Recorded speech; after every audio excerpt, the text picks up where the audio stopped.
میرے حبیب کریم سید عالم صلی اللہ علیہ وسلم نے فرمایا، اللہ کریم نے بندے کو، مخلوق کو پیدا کرنے سے پہلے جو تحریر سب سے پہلے لکھی تھی نا، اللہ نے اپنے پاس جو جملے سب سے پہلے لکھے تھے بندے بنانے سے بھی پہلے، وہ فکر یہ تھے کہ ان رحمتی سبقت اعلی غضبی، رب کریم نے لکھا تھا بے شک میری رحمت زیادہ ہے، میرا غضب زیادہ نہیں ہے۔ اس نے لکھا تھا کہ میری رحمت ہمیشہ میرے غضب پر غالب رہے گی، غلبہ رحمت کا ہے۔ سنیں بڑی پیاری حدیث، بڑی خوبصورت حدیث، کنز المال میں دیگر کتب احادیث میں ہے۔ حضرت ابو ہریرہ رضی اللہ تعالیٰ عنہ فرماتے ایک بابا جی نبی پاک کی بارگاہ میں آئے، اور جب وہ واپس جانے لگے تو میں نے عمر پوچھی تو عمر تھی 96 سال۔ کہتے ہیں بزرگ جب آئے نا تو یہ بھویں جو ہے نا ان کی سفید ہو کے تو یوں آنکھوں پہ آ گئی، بڑی چھڑی بابا جی نے پکڑی ہوئی اور دونوں ہاتھ پکڑ کے نا چھڑی کے اوپر جھکے ہوئے ہیں ایک جانب، قربان جاؤں۔ کہتے ہیں جب وہ بزرگ مسجد میں داخل ہوئے تو میرے رسول نے کھڑے ہو کے استقبال فرمایا، کھڑے ہو، اور نبی کریم صلی اللہ علیہ وسلم نے آگے بڑھ کے بابا جی کو بازو سے پکڑا اور بٹھایا۔ حضور بیٹھ گئے، کہا بزرگوں کیسے آئے ہو؟ تو کہتے ہیں وہ بابا جی بات کرتے تو آنکھ کھول کے پہلے حضور کا چہرہ دیکھتے، پھر وہ بات کرتے تو ان کے لب و لہجے کے اندر بڑی پریشانی، بڑی تکلیف، بڑی مایوسی۔ عرض کرنے لگے یا رسول اللہ، حضور زندگی ساری گناہوں میں بیت گئی ہے، حضور غلطیاں ہی غلطیاں، یاد ماضی عذاب ہے، یا رب چھین لے مجھ سے حافظہ میرا۔ اے اللہ کے رسول بڑی لمبی فہرست ہے، پاپ ہی پاپ ہے، کالے سیاہ دفتر ہے۔ یا رسول اللہ صلی اللہ علیہ وسلم جب پلٹ کے دیکھتا ہوں حضور مجھے نیکی دکھائی نہیں دیتی۔ حضور اس عمر میں آپ کا ایک صحابی ملا ہے، اس نے بات سمجھائی ہے تو تھوڑا خیال آیا ہے، لیکن یا رسول اللہ صلی اللہ علیہ وسلم اب میرا وجود بیکار ہو گیا ہے، حضور بوڑھا ہو گیا ہوں۔ تین باتیں کہیں بزرگوں نے اور نرالی کہیں، کہنے لگے یا رسول اللہ صلی اللہ علیہ وسلم،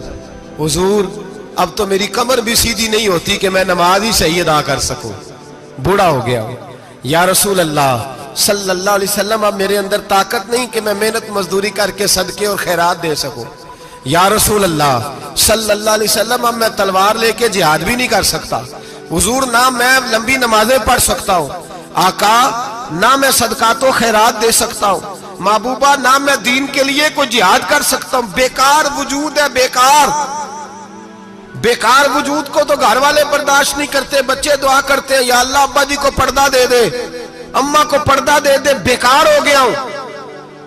اور آج آیا ہوں تو مجھ بیکار کو میرا رب قبول کر لے گا؟ آج کلمہ پڑھوں تو بیکار ہوں، کسی کام کا نہیں، نہ نماز نہ صدقات نہ جہاد، قبول کر لے گا؟ حضرت ابو ہریرہ فرماتے ہیں جیسے برسات میں بارش کی جھڑی لگتی ہے، یوں مصطفیٰ کی آنکھوں سے جھڑی لگ گئی، حضور کھل کے روئے، کھل کے۔ اور میرے حبیب پاک نے فرمایا بزرگوں بڑے مجاہد ہیں، دین کے لیے جہاد کرنے والے بڑے ہیں، رب کریم کو آپ کی تلوار کی اتنی حاجت نہیں، اور فرمایا اس کے خزانے کوئی خالی تو نہیں کہ آپ ہی گویا صدقہ دیں گے تو بھرے جائیں گے، اور فرمایا پھر رب کریم کی شان میں اضافہ نہیں کرتی عبادتیں، وہ تو بندے کو نفع دیتی ہیں۔ میں بزرگوں نہ آپ جہاد کریں نہ آپ صدقات دیں، لا لمبی نمازیں پڑھیں، آپ صدق دل سے آ جائیں، اللہ کے رسول کا وعدہ ہے رب آپ کو بغیر حساب کتاب جنت عطا فرما دے گا۔ آنا تو شرط ہے کہ نہیں؟ آئیں تو صحیح، نہ پہنچے تو صحیح، آ جائیں، اس کو نہیں عادت صدقات و خیرات کی، جہاد کی، تبلیغ، آئے تو صحیح نا۔ ان العبد اذا اعترف ثم تاب تاب اللہ علیہ، میرے حبیب نے فرمایا بندہ جب رو کے کہتا ہے نا یا اللہ غلطی ہو گئی معاف کر دے، فرمایا میرا مالک اسے فوراً ہی معاف فرما دیتا ہے۔ تو آ تو صحیح، تو آتا ہی نہیں، تو آ ہی نہیں رہا، تو گھر میں بیٹھا ہوا ہے، تو سویا ہوا ہے، تو دکانداری کر رہا ہے، تو پیسے گن رہا ہے، تو آیا ہی نہیں، آ تو صحیح۔ بلکہ میرے نبی پاک فرماتے ہیں جب اللہ پاک کا بھاگا ہوا غلام آتا ہے پھر تو اللہ زیادہ راضی ہوتا ہے، پھر تو اللہ زیادہ راضی ہوتا ہے، زیادہ راضی ہوتا ہے، تو آ تو صحیح، پہنچ تو صحیح۔ بلکہ صوفیاء تو اور بات کرتے ہیں، وہ کہتے تو کبھی بھول کے بھی رب رب کرے تو اللہ تو اسے بھی قبول کر لیتا ہے، بھول کے۔ ملا رومی کہتے ہیں بنی اسرائیل کا بندہ ہے،